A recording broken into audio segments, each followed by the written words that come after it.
GERD, also called as the gastroesophageal reflux disease. First, the definition. It's nothing but a pathological reflux of the stomach contents into the lower esophagus is what is called as GERD.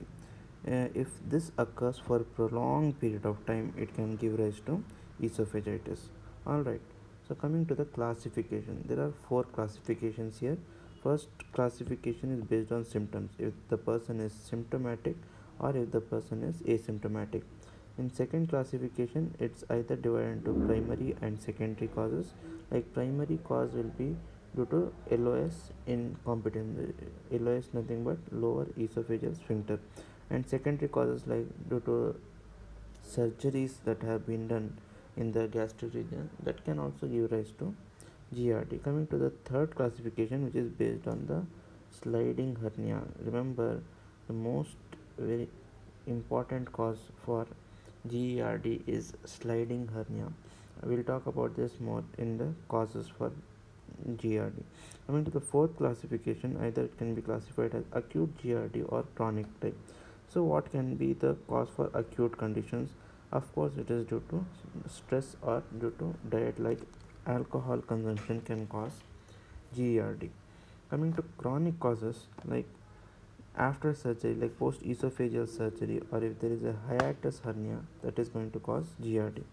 So at least remember that in case any relative comes to you with some gastric pain, remember that it's either due to stress or it can be due to alcoholism, which are some of the acute cause for GERD. Okay, coming to the next one, that is etiological classification of the GERD. So just remember this.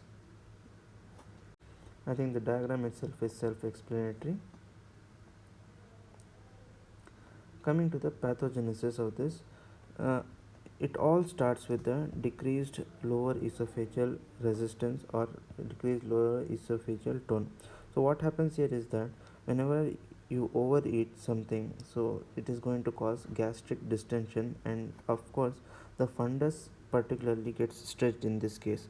So what happens when this fundus gets stretched? Of course, what is going to happen, the lower esophageal sphincter's squamous epithelium which is there gets exposed to the gastric juice, and that is going to cause esophagitis. So increased stimulation to swallow saliva in order to neutralize this distension takes place, and as a result of this, it is going to cause further fundal dilatation, and the repeated cycle of this same process is going to cause GERD. Okay, coming to the next one, that is about some of the signs and symptoms of GERD.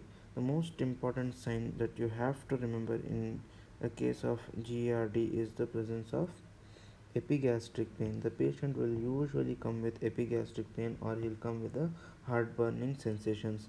The person will also might complain of dysphagia, which is nothing but difficulty in swallowing, or he might complain of pain while swallowing, which is also called odynophagia. And usually the patient may come with regurgitation symptoms, or what is called as water brash might be present also. Coming to the diagnosis for this condition, it's diagnosed by endoscopically, which is the investigation of choice, or by doing what is called as 24-hour esophageal pH monitoring. Then coming to the treatment, first we have to go with the lifestyle alteration. If it fails, go with the PPI, or if that also fails, go with the fundoplication.